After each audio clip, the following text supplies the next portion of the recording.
And welcome back. Today I'm going to do a 116 mile review. Just some stuff that's going right, going wrong, and just going to talk about the four-wheeler a little bit. First off, the shocks is probably my favorite thing about this thing. That Fox shock right there, and on the other side too. For one thing, it's just a good riding four-wheeler. When you're going about 65 on up to 70 mile an hour on it, it don't feel like it's going to lose control, I guess you could say, at any given time. It just feels like a solid four-wheeler, no matter what speed you're going, no matter what you're going over. These cryptic tires has done excellent for me. I did get in a creek, in a kind of a sandy creek, and they just dug a hole basically. I don't know why. It might have been my throttle input. If anybody's been to Lake Hauser, if you haven't, first off, I suggest you go, because it's a pretty good experience.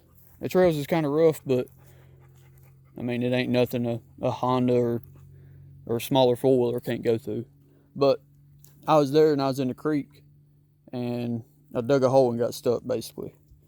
I was able to reverse out and get out of it, but other than that, these cryptic tires has been fantastic on the trails, in the mud. I mean, I can't complain anything about them. I mean, besides that one time in the creek, them digging a hole and me getting stuck. Haven't had no diff issues. Haven't had any issues at all. Besides one thing, when I crank up my four-wheeler, for the first 10 seconds, the check engine light comes on. I don't know if that's electrical issue or I have no idea, but it goes right back off, and I've drove the crap out of it and it don't come on anytime. So it's just one of them things, I guess. Probably one of my biggest complaints on this four-wheeler would be the exhaust, the stock exhaust, and how hot it gets. Because in this area on the four-wheeler right here, just take a look at this area. It's about an inch.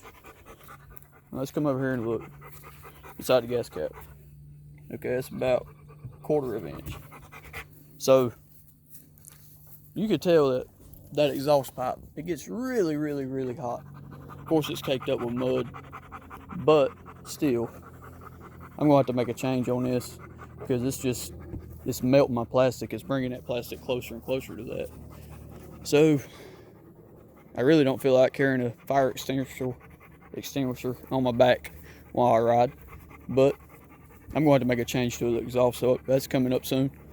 Going to get a fuel stabilizer, fuel tuner, just a couple of little different stuff it needs. When I go into a deep mud hole, flying into it, like you've seen on my previous video, just a quick 10-second video, it likes to bog down as soon as it gets right in the middle of the hole. It's like it falls on its face. I have no idea why. I've heard people say these things come rich from the factory, so we're gonna get a tuner and take care of that eventually. But first, my main thing is the exhaust, because just how hot that thing gets, it's unbelievable. It's kind of scary putting it up in a building or something. When you go to put it up after you get done riding it, it's kind of scary. You kind of want to watch it until it cools down. But other than that, I mean, other than it bogging down and it getting a little bit hot, I mean, it's a solid four-wheeler. I just can't believe there's a company out there that makes something like this. This is just an unbelievable ride, and the cool factor is out the window, because as soon as you show up to a gas station or wherever you're going with it, I mean, people's just staring you down. So many people's come up to me asking questions about it. Just all kind of stuff. I mean, the cool factor is out the window. I mean, it's just awesome. It's awesome to ride, awesome to play around with, and just get on it and just go for a little ride around the house.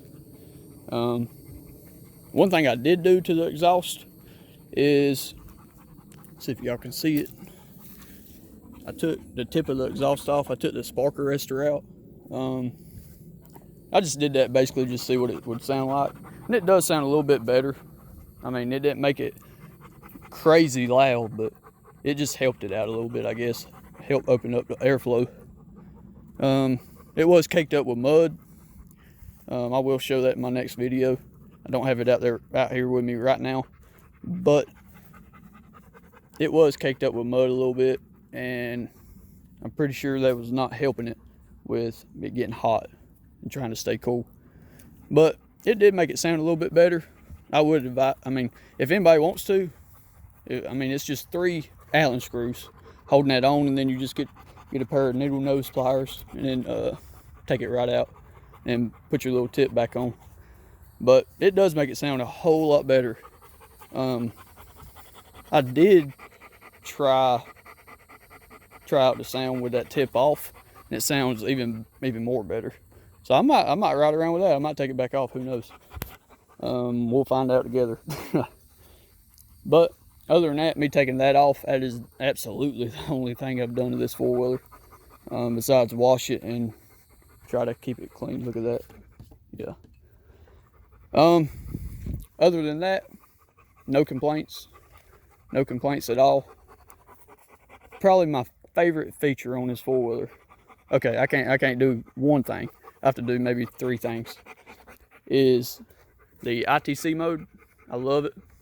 Love it to death. I'm gonna make a video on that, explaining the difference between the 3 modes and why you need them 3 different modes with this much horsepower, 92 horsepower.